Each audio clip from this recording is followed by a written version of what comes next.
Okay, we're going to try something new here on the Sleepers Media channel. If you're watching us for the first time ever, hello, nice to meet you. I'm Greg Waddell. That's Carter Elliott. We are Detroit Lions fans, and we're pissed, for lack of a better word. But we'll try and talk objectively about the game. We are Sleepers Media. We do a lot of college basketball content. We do a podcast Monday through Friday. We talk all things sports, to be honest with you, but college basketball focus for sure. A lot of game previews, a lot of game recaps. We have talked about wanting to dip our toes into football a little bit, maybe start doing some sports outside of college basketball. Maybe that means NBA playoffs when it gets here. So what better time to start than as we approach the NFL playoffs? We had a plan to do previews and recaps for NFL playoff games. Well, impromptu game recap of Lions Cowboys is officially happening because we need to cathartically talk through this a little bit. The Lions get robbed of a win. That's what happened. 20-19 final score. Cowboys win. An infamous call, I think, that is going to be polarizing for years to come. 2-point conversion, beautiful play drawn up for Taylor Decker that it ultimately receives a penalty. And then there's decisions from there. Dan Campbell goes for it from the 7. Another attempt to go for it when they had a penalty. They gave them a third chance at it. At that point, he was going for the kill. The Lions lose the game. They are unsuccessful. Cart, you are a lifelong Lions season ticket holder. You and I were FaceTiming throughout last night's game. I believe we sent a text to each other prior to that final drive that said legacy drive, legacy call from Dan Campbell loading. We got our legacy drive. We got our legacy call. We got a legacy call from the officials, a.k.a. the Stripes, who you have had lifelong problems with. Your thoughts? I mean, just another chapter in addition to why I don't mess with stripes. I'm actually sick of it at this point. And the implications of this mistake are just it's honestly a laughable thing to even think about, because any Detroit Lions fan knows, and they've seen it actually prevalent for most of the week if they're on any social media platforms.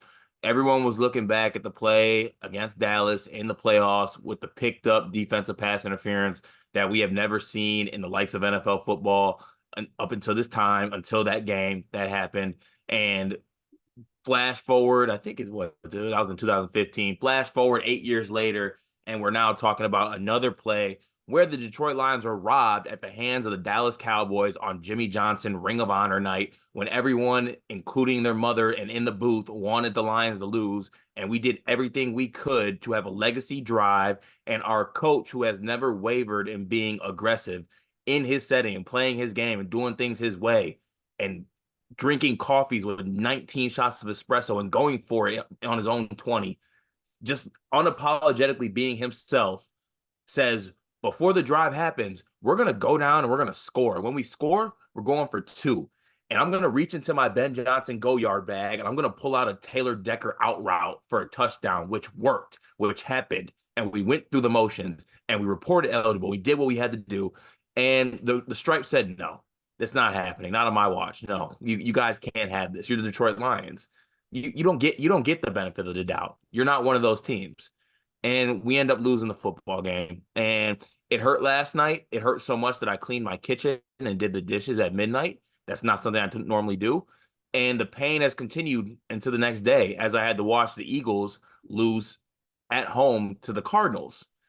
So it's just, it's honestly, it just makes me mad. I'm like, I'm not going to get over it either. That's the thing. Like, I know people are like, you made the playoffs. You're a good football team. You have a lot to look forward to. That's great. And that's good and well. I'm not getting over this. We got cheated.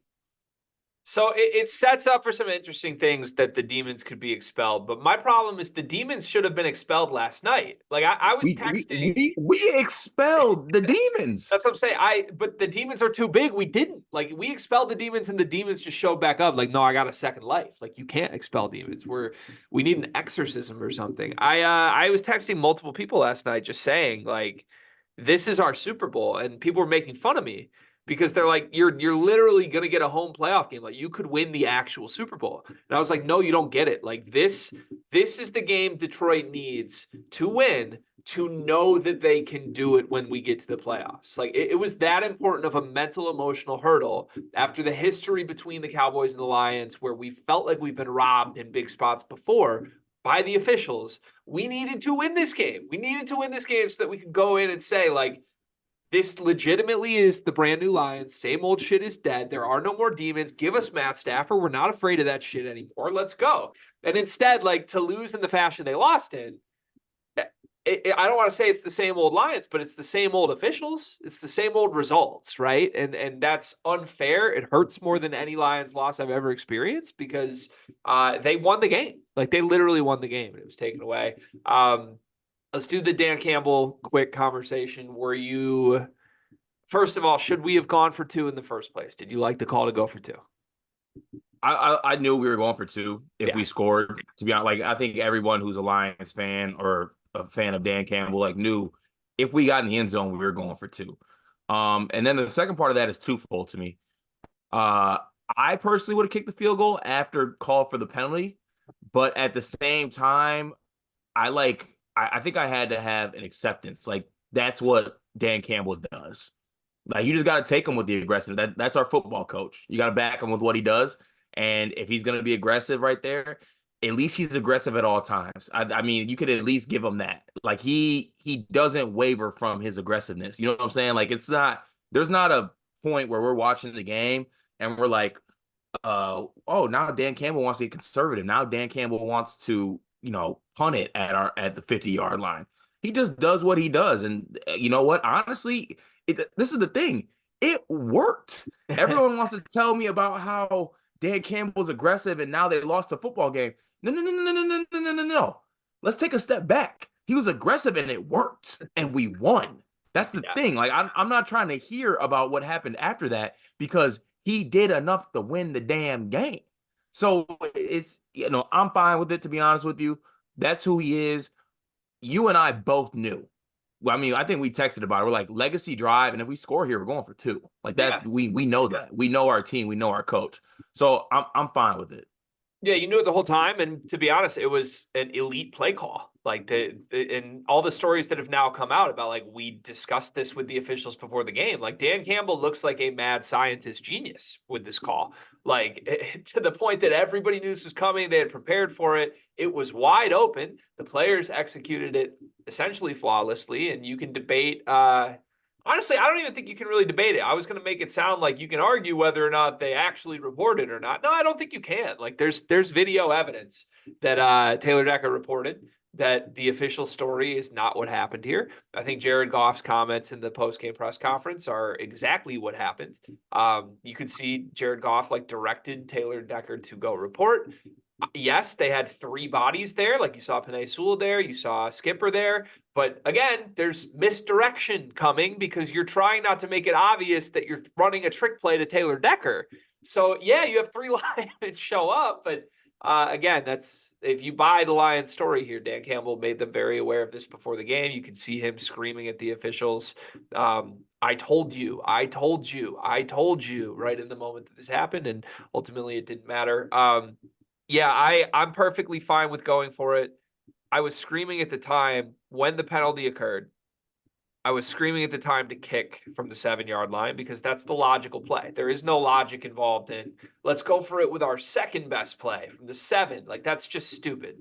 But I don't blame Dan Campbell for trying because how can you watch how this game played out and see the result and see the fashion in which this game was stolen from Detroit and say that the Lions should ever do anything other than be aggressive and go for the kill? Like we literally as a franchise have to grab games by the throat and rip it away and hold on to it for 20 extra seconds to make sure there's no flags.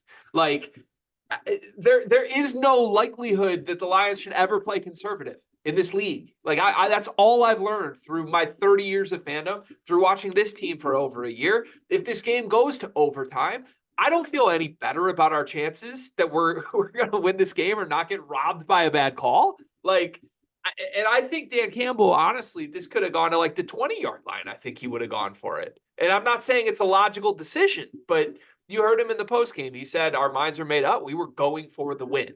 And I don't think there's much of a wiggle room with that, even going all the way to the 20, 30-yard line. Like, he was going to go for the win. And as a fan, honestly, at this point, even if it's delusional, I sit back and I support it because I don't know how you could not support it watching a game get taken from you in the fashion that it did. Yeah, and here's where we go from here, because this I don't know if this is where you want to shift it, but this is where I'm going to shift it. This is where we go from here. Where? Uh, excuse my language, but Oh, God. they don't really effed up. They didn't effed up, okay? Because it was always like us versus it was always Lions versus everybody. Like, that's the phrase. Detroit versus everybody. It was always Lions versus the world. We know we can't get anything from anybody. Still hurts when we don't get stuff from people, but we know what it is now. Whatever chip, chunk, gash, whatever term crater that was located on our shoulder just got multiplied by 10. And we'll see you, Stripes. I'll see you. Dallas, I'll see you in the second round. Matt Stafford, go ahead and come on home, buddy. We'll send you right back. Hope you can go to your favorite spots. Hope you enjoy brunch with the family at Townhouse in Birmingham. But you're going home after that. And then after that game, we're going to take a trip back to Jerry's world. And I hope you got somebody else to throw in the Ring of Honor, because we'll be there. And we want that smoke. If Derek Barnes could tackle somebody, I don't know if Dallas even scores in it. Actually, no, they do score, because credit to Dak Prescott. He made an incredible throw to Brandon Cooks on that third down. That was a special play, and they got that touchdown. I will give them that. But there was also times when our players stepped up. Hutch stepped up. I texted you middle of the half or end of the third quarter, and I was like, I need a Hutch play. Hutch gave us sack after sack after sack. Can I jump in on Hutch? I know he flipped the switch after your text, but in general, like, I think you and I would both say, from the circles that we're in online sports watcher space in the state of Michigan, he's very polarizing, because there's a lot of Michigan State Lions fans that just, if he goes a quarter without a sack, it's like, where is he? Like, I'm sorry, I'm not even a Michigan football fan in this way, but like, I think Hutch has been very good this season. I think he's had to deal with double teams. Do I think he's like Nick Bosa? No, clearly not. He's not a top 5 defensive player in the league yet, but like, he's clearly very good. And anytime any Lions fan wants to be like, well, Hutch hasn't shown up, it doesn't make a lot of sense to me. Even on games where he doesn't have like a stat, like, that's a very clearly good football player, pass rusher. Yeah, he is. He's a good football player, and he does make plays. And I don't know what it is. I think it's the whole like uh it's like the battle between like, oh, he has all the PFF pressures, and like he does everything but the actual sack, but at the same time, like, he's getting sacks too. So it's like, I don't know. I'm more in the middle of it. I'm not like on one side or the other side of it. I'll tell you one thing, like, I don't give a damn that Hutch did go to Michigan. Like, I need that dude to be that man. Like, he was the number 2 pick. I need him to be that. I just don't think Hutch is ever the problem, but based on the online dialogues of Lions fans, he probably catches like 70% of the, like, it's like him and Aaron Glenn is who everybody's constantly mad with. Like, I don't see a lot of other players get singled out. And to me, he's like a top 5 player on his team. So I don't really get it, to be honest. But so do you, well, last couple things from the Cowboys side real quick. You said you weren't afraid of CD. Would you like to update that after last night's game, or no? No, I'm still not afraid of CeeDee Lamb. That seems a little out there for me. He basically dominated the game offensively, single-handedly. Yeah, I mean, he did, but like, at the same time, that's not special. He's playing the Lions defensive backs. That's Okay. something good receivers should do. I'm not scared. I'm not scared of anyone whose first name and last name you could type in and they both turn into emojis on Twitter. That's not an all-time great. I guess. I think he's a top 3 receiver I'm afraid of right now in the league. He is. He's also a regular season guru. I'll let you know that right now. There's going to be a CD disappearing act in the playoffs, and I just wanted to let you know we can come back and revisit this. Okay, we'll talk about it. It might be against the Detroit Lions. We'll see. Last thing, you mentioned the path. We're likely going to get Matt Stafford at home, then the Dallas Cowboys in Dallas, in Jerry World. Do you actually buy that losing this game in the fashion they did will matter in a helpful way to Detroit going forward? Yes or no? I think it'll matter in a helpful way.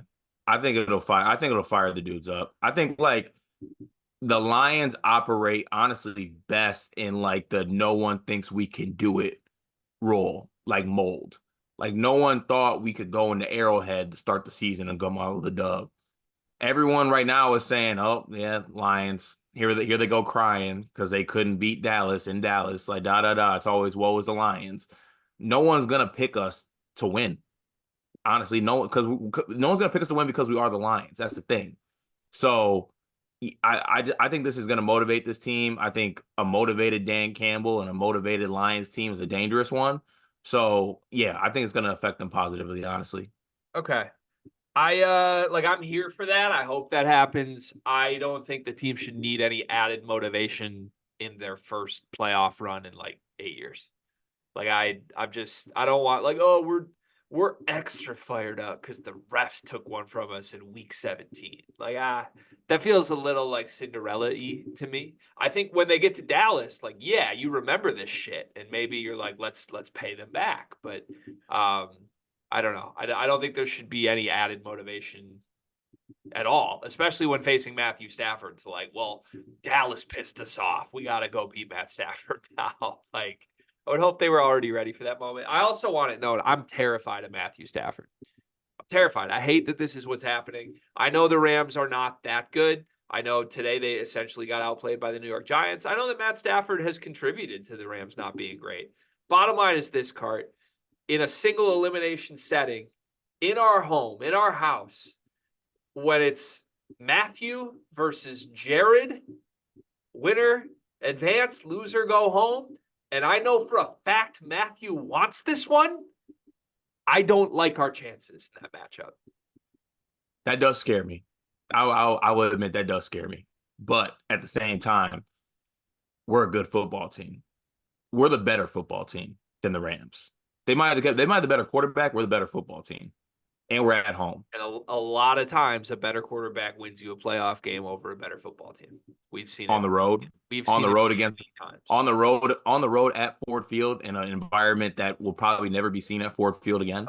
I'm with you. I'm very excited for it, and it would be the all-time expel the demons. But like to me, this Dallas game was also an expel the demons game, and they did expel the demons, and then the demons were just like, nope, take your L. Like that's what am I supposed? You're telling me if it's a 3-point Detroit lead and Matthew Stafford gets the ball with 90 seconds left, we don't already know what's going to happen? Oh, we do know what's going to happen. A Kirby Joseph pick. How many times has he let it come back in this exact building? Like, I mean, I don't know if my heart can take it. this man threw 3 picks today against the Giants, and they should have lost. I don't know if my heart can take it. I don't like this anymore. I'm not built for this at all. Hey, we're Sleepers Media. We are Detroit Lions fans, clearly, but we plan on doing NFL playoff previews and recaps. So subscribe to the Sleepers Media YouTube channel so that you can see them all. We also do all of our college basketball coverage all season long. Subscribe. See you next time.